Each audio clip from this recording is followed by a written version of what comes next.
Boris Johnson's Brexit metaphor of the election was not the oven-ready pie being paraded in Derby or even the crate of milk being delivered at dawn in West Yorkshire, but the digger knocking through a styrofoam wall branded with the word gridlock in Staffordshire.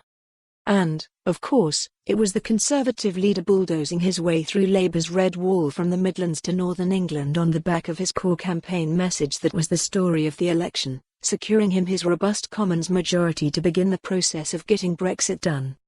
It was interesting to see in the final few days of the campaign as the polls narrowed sharply that nerves began to jangle at Tory HQ. The Prime Minister and his colleagues hurriedly issued warnings against complacency, that the blue surge might not happen, that just as with Theresa May in 2017 Labour's campaign momentum would peak just at the right moment, delivering humiliation to the incumbent.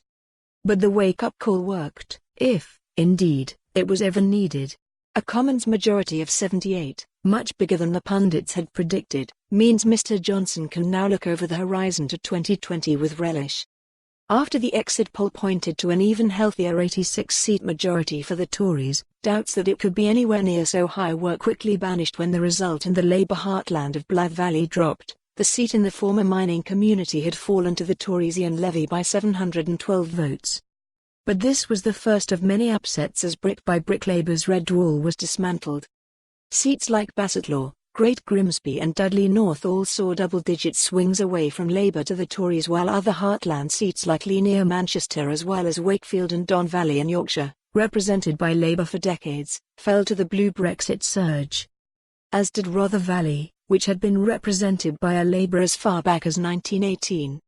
But there was more humiliation for Jeremy Corbyn and his hard left adherents. Bolsover, represented for 49 years by its very own beast, Dennis Skinner, and West Bromwich East, until recently the seat of Tom Watson, now ex of the Labour Party, fell. And perhaps even more symbolic was the seat of former Premier and three-time Labour election winner Tony Blair, Sedgefield, succumbing to the Tories with a 4,513 majority. Alan Johnson, the former Home Secretary, told ITV News Labour's huge losses were down to a culture of betrayal against the working class community. "I don't live in London, I live in Yorkshire, a working class community. Corbyn was a disaster on the doorstep. Everyone knew that he couldn't lead the working class out of a paper bag," declared the former Hull MP. After the result emerged, Michael Gove, the critic-turned-cheerleader for Mr. Johnson, sought to cheerfully underscore the Tories' achievement. For more on this story, visit the news article link.